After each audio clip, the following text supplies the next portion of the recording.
पंचायती राज system में women के लिए 33% या अधिक रिजर्वेशन एक मेजर सोशल चेंज का हिस्सा था, जिसमें विमेन एम्पावरमेंट को एनकरेज करने की सोच थी। लेकिन क्या सच में विमेन को एम्पावरमेंट ये दे रहा था या सिर्फ एक सिंबॉलिक फॉर्म बन के रह गया था? ये सरपंच पति का एग्जाम्पल इस इशू को हाईलाइट कर दिखाता है। जब एक महिला सरपंच इलेक्ट की जाती है, लेकिन असली शासन उसके पति या किसी मेल रिलेटिव के हाथों में होता है। ये ट्रेडिशन न सिर्फ विमेन की लिबर्टी और पॉलिसी रिलेटेड डिसीजन लेने की कैपेसिटी को कमजोर करता है, बल्कि पंचायती राज सिस्टम के ऑब्जेक्टिव पर भी सवाल उठाता है। क्या ये रिजर्वेशन सिर्फ एक नाम का अधिकार बन के रह गया है? क्या विमेन एम्पावरमेंट का असली मतलब सिर्फ बुक्स और आर्टिकल में ही सीमित रह जाएगा? ये इशू न सिर्फ सोशल रिफॉर्म बल्कि डेमोक्रेटिक सिस्टम की विश्वसनीयता से भी जुड़ा हुआ है। आज हम एक ऐसे फिनोमिनन पर बात करने जा रहे हैं जिसे हम प्रधान पति कहते हैं, जहां इलेक्टेड फीमेल सरपंच के नाम पर उसके मेल रिलेटिव जैसे हस्बैंड, फादर या ब्रदर असली डिसीजन मेकिंग को कंट्रोल करते हैं। ये प्रैक्टिस, जो कि कॉन्स्टिट्यूशनल मैंडेट के अगेंस्ट है, हमारे डेमोक्रेटिक डिसेंट्रलाइजेशन के उस प्रॉमिस को धुंधला कर देती है जो 73rd constitutional amendment act of 1992 ने हमारे लिए सेट किया था। इस एक्ट ने हमारे देश में पंचायती राज इंस्टीट्यूशंस को एक इंस्टीट्यूशनल फॉर्म दिया, जिसमें 33% रिजर्वेशन विमेन के लिए मैंडेटेड था, जो कि स्टेट्स में 50% तक भी बढ़ गया। पर क्या ये रिजर्वेशन सिर्फ एक सिंबॉलिक रिप्रेजेंटेशन बन के रह गया है? क्या हमने कभी सोचा है कि जब असली पावर प्रॉक्सी के हाथों में चली जाती है तो इससे हमारी डेमोक्रेसी कितनी वल्नरेबल हो जाती है? आज हम इन्हीं सवालों के जवाब ढूंढने वाले हैं, क्योंकि स्टैटिस्टिक्स और डेटा भी ये बताते हैं कि 2023 तक हमारे पास 1.45 मिलियन इलेक्टेड वुमेन रिप्रेजेंटेटिव्स हैं, जो 2.5 लाख पंचायत में काम कर रही हैं, और ये लगभग 46% रिप्रेजेंटेशन है।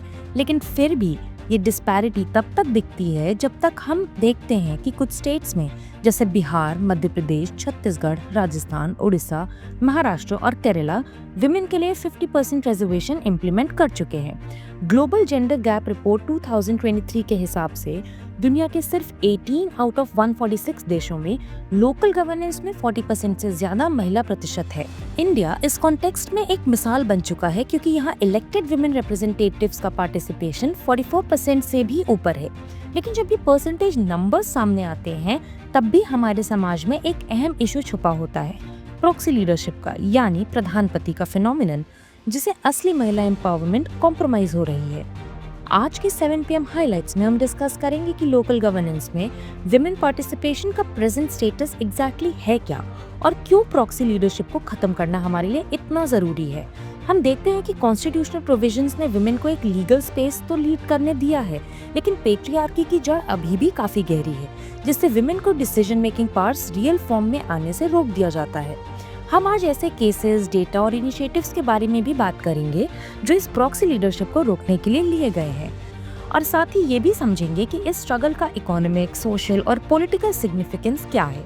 Real empowerment versus proxy leadership in Panchayati Raj institutions को जब हम डिटेल में समझते हैं तो पता चलता है कि विमेन लेड पंचायत न केवल जेंडर एम्पावरमेंट के लिए जरूरी है, बल्कि इंक्लूसिव डेवलपमेंट और इकोनॉमिक ग्रोथ को भी बूस्ट करते हैं। स्टडीज से ये एविडेंस मिलता है कि जहां विमेन सरपंच होती हैं, वहां maternal health, school infrastructure, nutrition programmes और सैनिटेशन में नोटिसेबल इम्प्रूवमेंट आता है। Institute of rural management Anand की रिसर्च के मुताबिक स्ट्रॉन्ग फीमेल लीडरशिप से करप्शन कम होता है और फंड्स का सही तरीके से यूटिलाइजेशन भी होता है। इकोनॉमिक सर्वे 2023-24 में भी इस बात पर जोर दिया गया है कि विमेन लेड डेवलपमेंट ही इकोनॉमिक रेजिलियंस की की है।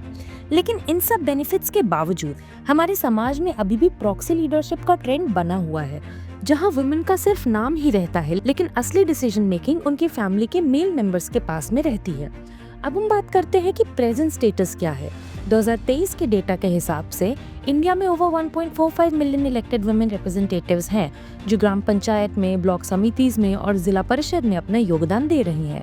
लेकिन जब हम इन नंबर्स को देखते हैं, तब ये समझना भी जरूरी है कि कुछ स्टेट्स ने 50% रिजर्वेशन को इम्प्लीमेंट किया है, जिससे विमेन का प्रेजेंस तो बढ़ा है, पर डिसीजन मेकिंग पावर के मामले में उनका कंट्रोल अभी भी नॉमिनल ही है। ग्लोबल बेंचमार्क्स के हिसाब से इंडिया विमेन पार्टिसिपेशन के मामले में वर्ल्ड के टॉप देशों में शामिल है, लेकिन ये भी एक आयरनी है कि जब एम्पावरमेंट की बात आती है, तब प्रॉक्सी प्रैक्टिसेस इस सक्सेस को अंडरमाइन कर देते हैं।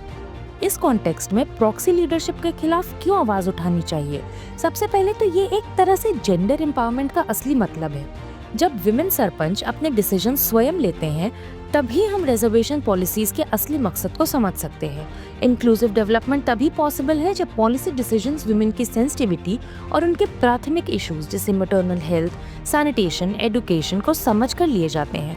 डेमोक्रेसी का असली मतलब होता है हर एक वोटर और हर एक रिप्रेजेंटेटिव का अपना डिसीजन मेकिंग प्रोसेस हो। पर जब प्रॉक्सी लीडरशिप होती है तब पब्लिक ट्रस्ट कॉम्प्रोमाइज हो जाता है। स्टडीज से पता चलता है कि जहां विमेन सरपंच होती हैं, वहां गवर्नेंस ज्यादा अकाउंटेबल होती है, ट्रांसपेरेंसी बढ़ती है और करप्शन के चांसेस कम होते हैं। ये भी देखा गया है कि विमेन लीडर्स अपने गांव और सामाजिक और इकोनॉमिक चैलेंजेस को अलग अलग नजरिए से देखते हैं, जिससे long term economic growth promote होती है। फिर भी प्रॉक्सी लीडरशिप के खिलाफ लड़ना कोई आसान काम नहीं है। पेट्रियार्कल माइंडसेट, लो लिटरेसी और अवेयरनेस और male domination in decision making ऐसे फैक्टर्स हैं जो इस सिस्टम को मजबूत बनाते हैं। बहुत से केसेस में इवन जब रिजर्व सीट्स पर विमेन इलेक्टेड होती हैं, उनके पास प्रॉपर पॉलिटिकल ट्रेनिंग और एडमिनिस्ट्रेटिव सपोर्ट नहीं होता, जिस वजह से उनका एक्चुअल कंट्रोल उनके मेल परिवार के मेंबर्स के पास चला जाता है। डिजिटल और फाइनेंशियल इंडिपेंडेंस की कमी, कॉम्प्लेक्स डॉक्यूमेंटेशन प्रोसेस और जेंडर बेस्ड वायलेंस के केसेस भी इस सिस्टम को वीक कर देते हैं। राजस्थान की कुछ रिपोर्ट्स में देखा गया है कि फीमेल सरपंच को प्रेशर डालकर फोर्सफुली रिजाइन कराने के मामले कई बार सामने आते हैं, जो एकदम दर्दनाक है।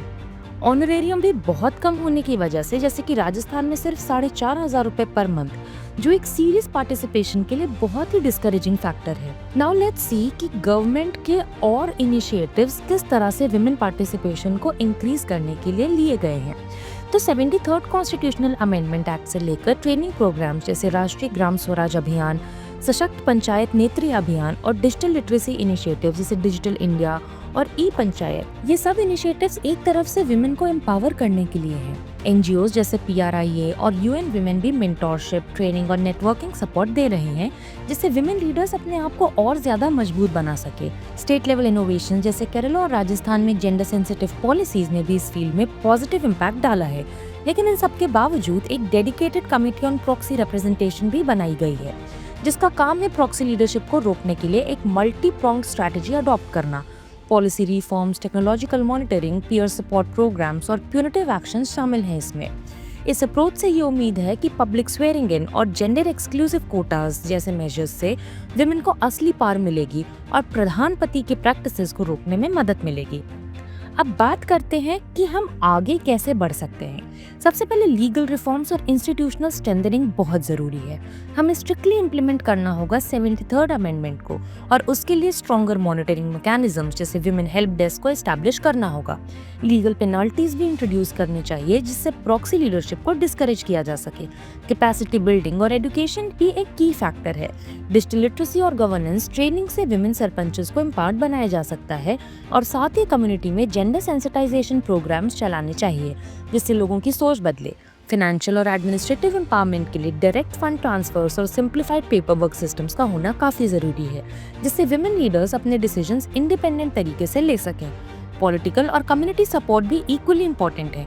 सीनियर विमेन लीडर्स को मेंटोर के रूप में इंक्लूड करना, सेल्फ हेल्प ग्रुप्स और महिला पंचायत को मजबूत बनाना, ताकि एक सपोर्ट सिस्टम क्रिएट हो सके। हमें इन सब चैलेंजेस का सामना करते हुए ये समझना होगा कि विमेन लीडरशिप के सक्सेसफुल एग्जाम्पल से हमें बहुत कुछ सीखने को मिलता है।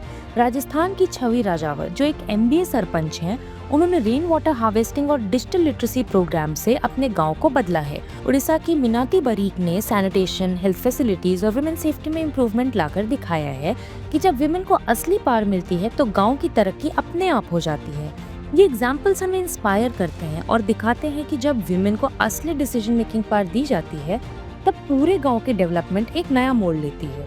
वी मस्ट रिमेम्बर कि प्रॉक्सी लीडरशिप का इशू सिर्फ एक पॉलिटिकल प्रॉब्लम नहीं, बल्कि एक सोशल, इकोनॉमिक और कल्चरल चैलेंज भी है। जब हम डेटा को देखते हैं तो हमें पता चलता है कि विमेन पार्टिसिपेशन के नंबर्स के बावजूद अगर पावर प्रॉक्सी के हाथों चली जाती है तो ये हमारे ग्रास रूट लेवल डेमोक्रेसी की इंटेग्रिटी को कॉम्प्रोमाइज करता है। इकोनॉमिक सर्वे ने भी एम्फसाइज किया है कि विमेन लेड डेवलपमेंट ही एक सस्टेनेबल और इंक्लूसिव ग्रोथ मॉडल है।